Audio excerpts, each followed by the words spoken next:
So in terms of reinventing femininity through art, the pre-Raphaelite Brotherhood has to be discussed. It has to be a central point in the conversation. So the PRB was a secret society of young artists who started at the Royal Academy. It was founded by John Everett Millais, Dante Gabriel Rossetti, and William Holman. They began and led the movement starting at the Royal Academy. They were a revolutionary group of artists. They were opposed to the Renaissance ideals that were established and so idolized at the Royal Academy. Their goal was to capture life as it was and to avoid conventionality. The PRB was focused on intimacy and untold narratives in society, such as prescribed gender roles, and their ultimate goal was to empower women. They used their art to paint and provoke their audiences, and the directors at the Royal Academies, they were very against the over-promotion of artists such as Rembrandt, and they did appreciate those styles in their pieces, of course, but they felt that everything had already been tried, had already been discovered with those pieces of art, and so they wanted to try something new, and they wanted to address the major issues and paradigms at the time. And so they applied bold new realism to their paintings and to their subjects in their paintings, such as Mary. We can see that in Dante's painting, The Annunciation.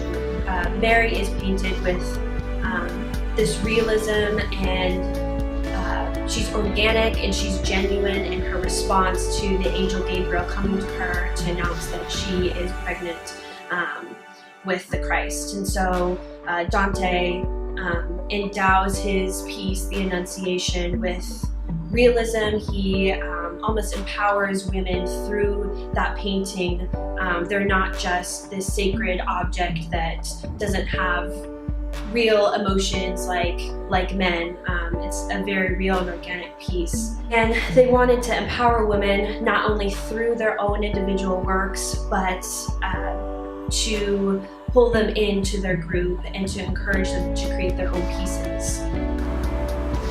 The PRB's revolutionary approach turned their backs on traditional dogmas idolized at the Royal Academy. For instance, they didn't just paint lackadaisical, beautiful, desperate women. They engaged these women that were their subjects with the same audacity and care that was standard to do with men.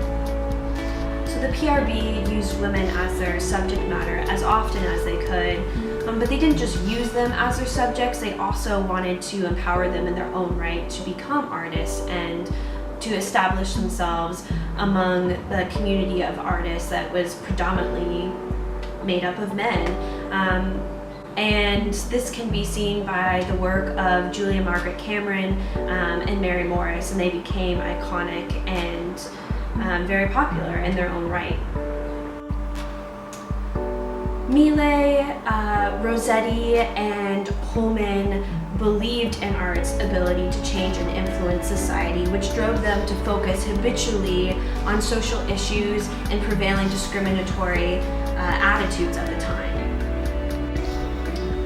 So their attention to unpretentious ornamentation and natural beauty and organic emotions was a sign of their resistance to an increasingly industrialized society and attitudes that were held at the Royal Academy that women were to be depicted in a certain way and were most beautiful in more of a stagnant state. Guerrilla Girls are an all-female collective who remain anonymous by wearing gorilla masks and naming themselves after dead famous women. They come together to fight discrimination in the art world and liken themselves to do-gooders such as Batman, Robin Hood, and the Lone Ranger. They came together in reaction to a MoMA exhibition in 1984. The exhibition put on was supposed to represent the top artists in the world, but out of 169 artists on display, only 13 were women. And to add insult to injury, the curator of the exhibition, Kynaston McShine, had stated in an earlier interview that any artist not in incorporated in the exhibition should rethink his career.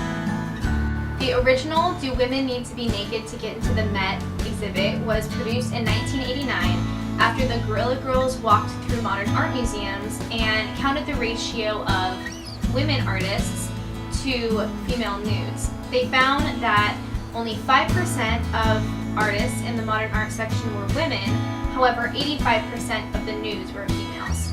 Guerrilla Girls' underlying message is packed with a punch.